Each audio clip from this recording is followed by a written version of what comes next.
कुठे कुठे चाललात? नाही म्हणजे आज मीटिंग आहे ना कारखानिसांबरोबर. म्हणजे उशीर होणार असेल तर त्यांना तसं सांगायला. कॅन्सल कॅन्सल कॅन्सल, आजच्या मीटिंग्स कॅन्सल कर. पण नाही, खूप लांबून येणार आहेत क्लायंट. मीटिंग कॅन्सल झाली तर आपला खूप लॉस. अरे बोलपट काय तुमचं? सरांनी एकदा सांगितलं ना, कॅन्सल म्हणजे कॅन्सल. खूप मोठा लॉस होणार आहे हे माहिती आहे, तरी पण हे दोघं एवढ्या गडबडीत कुठे चाललेत? एक मिनिट, राजवीर सर जिथे आहेत तिथे तर जात नसतील ना? मला शोध घ्यायला हवा.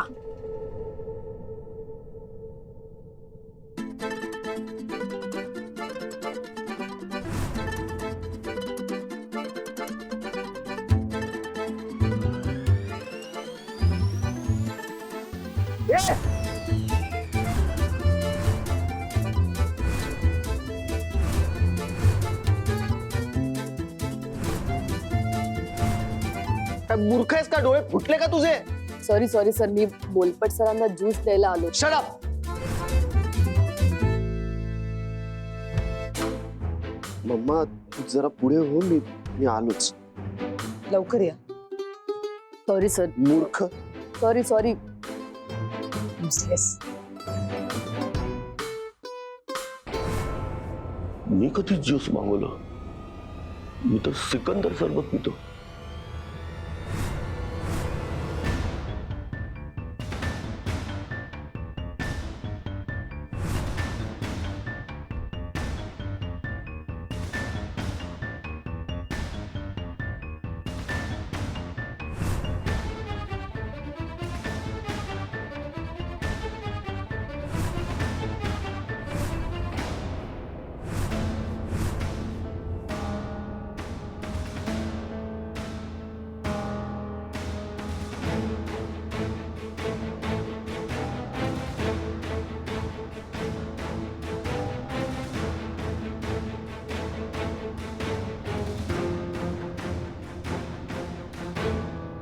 हा, सांगितलं पण व्हायला हवा.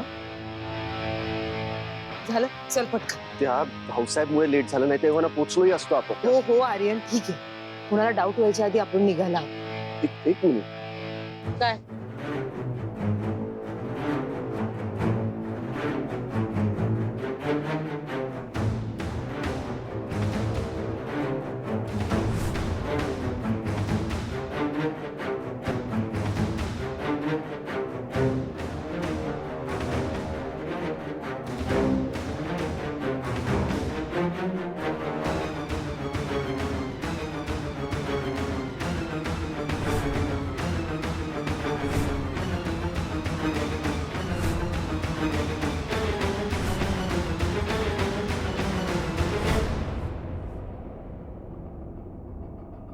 काय रे?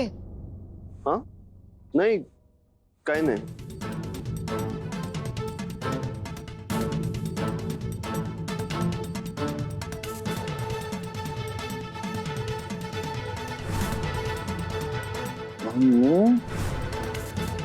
आता तुला या त्रासापासून मुक्ती मिळणार. आता तू डायरेक्ट ढगात बघू. एकदम परफेक्ट. चिकना.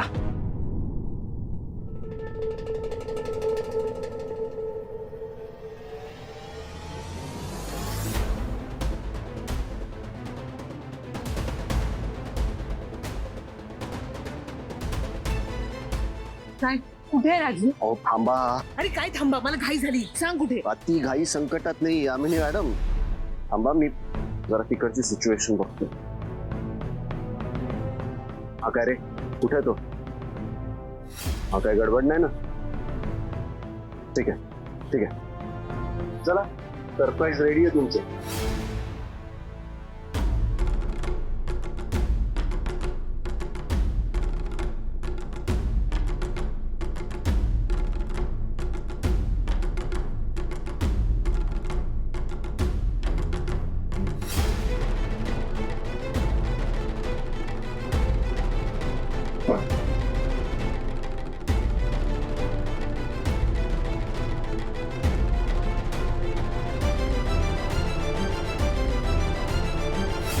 नाही ना मिस ब्युटी, म्हणजे आपल्याला यावरती विश्वासच बसत नाही. तो आपला ब्रो आहे. हो गॅरी सर, पण मयू कशाला खोटं बोलेल? अहो, नाही नाही म्हणजे वहिनीचा ना काहीतरी मिसअंडरस्टँडिंग झाली असेल. कन्फर्म तो आपला ब्रो आहे. आणि असे 2-2 ब्रो असायला हा काय पिक्चर चालू आहे का? हो ना, मला पण आधी असंच वाटलं होतं. पण गॅरी सर, माझा ना मयूवरती पूर्ण विश्वास आहे. म्हणजे मयू जर बोलतीये ना तर खरंच काहीतरी गडबड. नाही नाही मिस ब्युटी, तुमचं काहीतरी मयूचा फोन. हॅलो, हा बोल मयू. हॅलो हॅलो ब्युटी, तू बोललीस का गॅरी भाऊजींना? मयू, मी त्यांना मगासपासून तेच सांगतेय, पण ते माझं ऐकायलाच तयार नाहीयेत. त्यांना पार सांगून माझा घसा एकदम ते हे चुकला माझा घसा, पण ते माझ्यावरती विश्वासच ठेवायला तयार नाहीयेत. तू सांगते ना, तू बोल मयूशी बोल. हा वहिनी बोला ना. बघा ना या मिस ब्युटी काय पण बडबडतायत. 2 ब्रो आहेत, ब्रोचा डबल रोल आहे. म्हणजे हा काय पिक्चर चालू आहे का? बघा ना. गॅरी भाऊजी, ब्युटी जे बोलते ते खरं आहे. आपले राजवीर सर आणि जो आपल्या घरामध्ये माणूस वावरतो त्या दोघांच्याही वागण्यामध्ये फरक आहे. तो तोतया माणूस आहे. काय? हो, बघा गॅरी भाऊजी, तुम्हीच आठवतंय आपण मी एकदा पुरणपोळ्या केला होता सरांसाठी. सरांना पुरणपोळ्या खूप आवडतात, पण त्यावेळेस हा माणूस काय बोलला की त्याला पुरणपोळीची ॲलर्जी आहे. आपले राजवीर सर असं कधी नाही बोलणार. तुमच्यासाठी पुरणपोळ्या बनवल्यात. हो, पुरणपोळीची ॲलर्जी आहे मला. एवढंच कशाला गॅरी सर, त्या दिवशी आजी स्वतः आल्या होत्या राजवीर सरांना मालिश करायला, पण राजवीर सरांनी सरळ नकार दिला. या आधी सरांनी असं कधी केलंय का? हा, तुझ्या डोक्याला तेल लावते, मालिश होईल छानपणे. नाही, तेल नको. डोक्याला तेल कशाला? उलट आपल्या राजवीर सरांना आजीच्या हातची मालिश नेहमीच आवडायची. आणि आणखी एक गोष्ट, तुम्हाला आठवतंय त्या दिवशी मी खिचडी केली होती आणि मी सगळ्यांना खिचडी दिली. आपल्या राजवीर सरांना तिखट अजिबात आवडत नाही, पण फक्त मी बोलले होते की सरांना तिखट आवडतं म्हणून त्या माणसाने ती तिखट खिचडी खाल्ली आणि नंतर त्याला खूप त्रास झाला. मी स्वतः बघितलं होतं. एवढंच कशाला गॅरी सर? बरं, हे तर सगळं आपल्या घरात झालं आणि आपल्या पेढीवर. त्या दिवशी बरेच दिवसांनी राजवीर सर पेढीवर जाणार होते म्हणून मधु मालतीने ओवाळण्याची तयारी केली होती, पण सरांनी आरतीचं ताट उडवून लावलं. आपले राजवीर सर असं कधी वागले होते का? आणि अजून एक सगळ्यात महत्वाची गोष्ट, त्या दिवशी पेढीमध्ये राजवीर सर माझ्यावर ओरडले, म्हणजे कोणावर? भाऊसाहेबवर. हो, राजवीर सर असं कधीच वागले नव्हते भाऊसाहेब सोबत. याचाच अर्थ या माणसाला माहित नाहीये की मी बॉडीगार्ड आहे.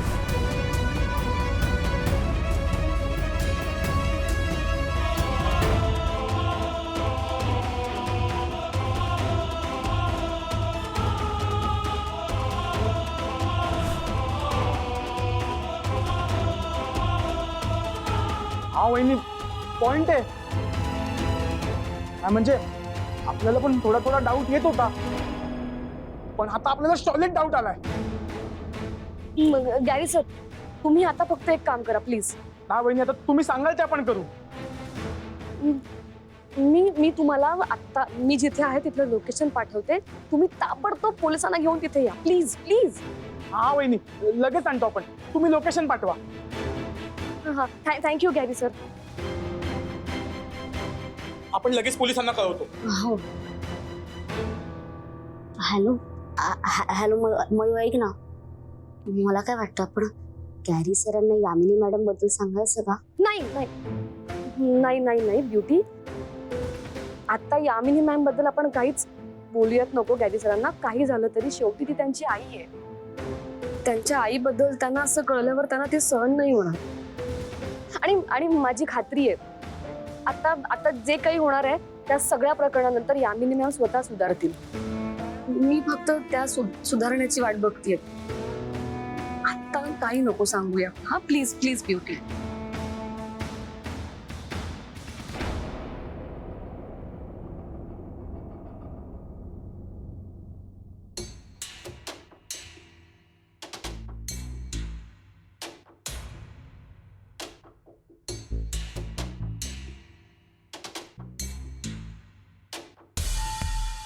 ठीक आहे, ते पैसे आता 6 महिने तोंड दाखवायचं नाही हं? निघ.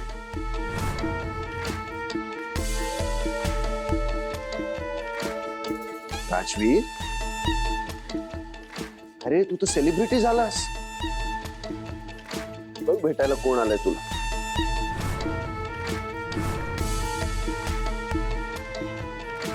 या.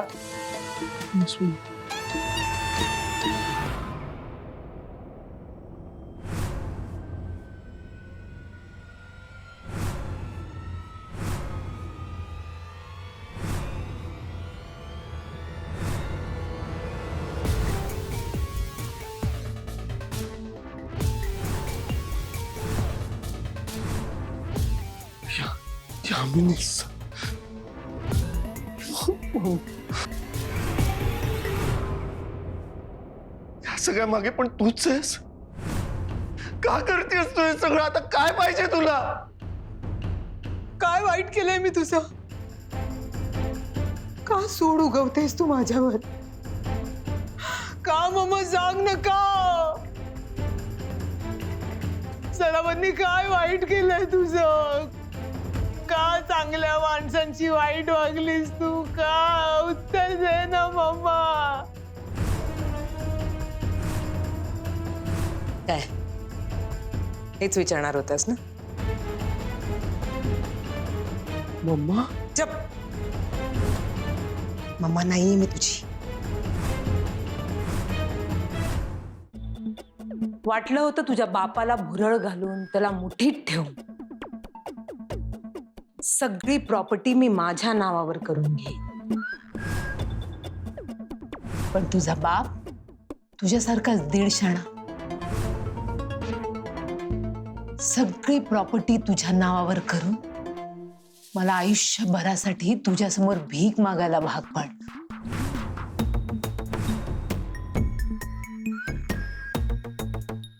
मग तेव्हाच ठरवलं जे आपल्या नशिबात नाही, समोरच्याचं जे आपल्याला हवंय ते साम दाम दंड भेद सगळे मार्ग वापरून समोरच्याकडून हिसकावून घ्यायचा. सराफांची सगळी प्रॉपर्टी आपल्या नावावर करून घ्यायची या यामिनी सराफच्या. अरेच्छा, सराफ कोण बरं? सराफ कोण? ही चांगली माणसं? तुझा बाप, तुझी म्हातारी आजी, सराफ कुटुंब. अरे राजवी, या सगळ्यांशी माझं काहीही देणं घेणं कधीच नव्हतं. माझ्यासाठी महत्वाचा होता तो तुझ्या बापाकडे असलेला गडगंज पैसा. पैसा, हिरे, मोती, सोनं, चांदी, हे सगळं मला हवं होतं.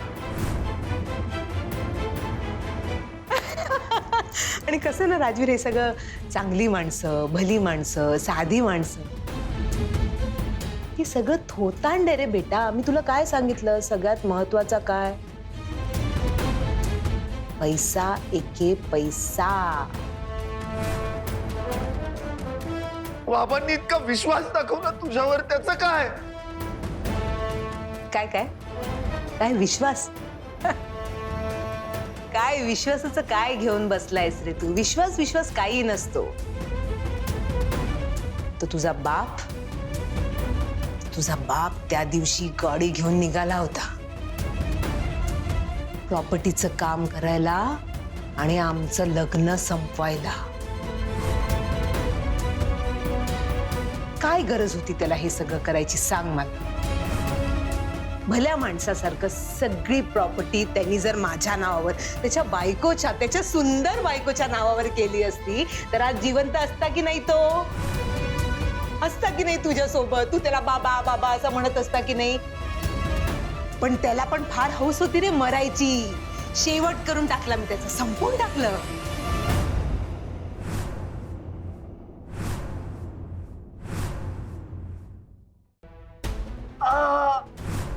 माझ्या डोळ्यांनी बघितलं रे मी तुझ्या बापाला मरताना. या हाताने संपवलंय मी त्याला. गाडी घेऊन चालला होता सगळ्याचं शेवट करायला. गाडी घेऊन चालला होता सगळ्या गोष्टी संपवायला. मी त्यालाच संपवून टाकला. ट्रक घेतला आणि उडवून लावला त्याला. नाही नाही अजवीर, पहिल्या फटक्यात मेला नाही तो, जिवंत होता. तो बजरंग खूप प्रयत्न करत होता त्याला वाचवण्याचा, गाडीतून बाहेर काढण्याचा. असे रक्ताने भरलेले हात गाडीच्या बाहेर काढले त्याने. असं थरथरत होता. भीक मागत होता घरी माझ्याकडे. यामिनी मला वाचव, यामिनी मला वाचव. पण मी कसली भीक घालते त्याला? त्यांनी घातली का मला भीक? केली का प्रॉपर्टी माझ्या नावावर? केलं ना सगळं तुझ्या नावावर. म्हणून मी परत ट्रकचा ताबा घेतला, स्पीड वाढवला, एक्सिलरेटरवर पाय ठेवला आणि वाढवला एक्सिलरेटर आणि उडवून लावली ती गाडी आणि खोल दरी. गाडी हळू हळू हळू घळंगळत दिसेनाशी झाली रे. त्या दरीत तुझ्या बापाचा शेवटचा आवाज. त्याची हाक कोणी ऐकली असेल का राजू? त्या दरीत संपला रे तो. संपवून टाकलं त्याला मी.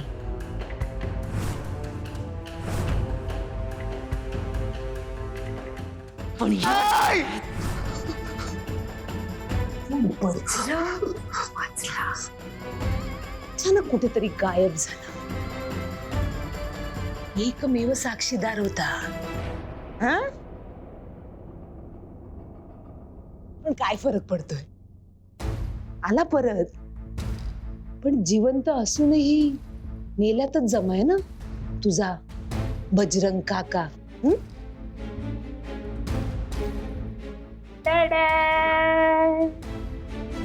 आता कोणाची पाळी? मरायची तुझी. आर्यन, माझ्या राजवीरला मार हा, व्यवस्थित मार. तडफडत तडफडत मेला पाहिजे. राजवीर बेटा, तुझी ही मम्मा तुला शेवटचं बाळ बोलायला आली. बाय बाय माझे पिल्लू, माझ्या बाळा. बाय बाय राजवीर सरा.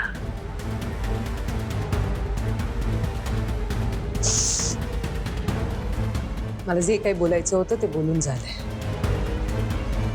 आता तुला काय करायला सांगितलंय ठाऊक आहे ना? मारून टाक याला. हा राजू, जा तू तुझ्या बाबांकडे.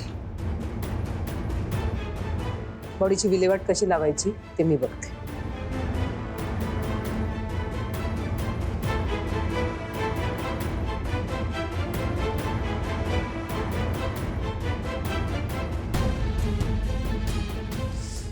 वाईट झालं.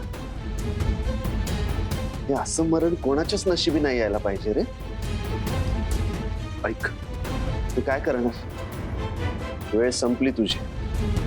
ऐक, तुला मराव तर लागणार.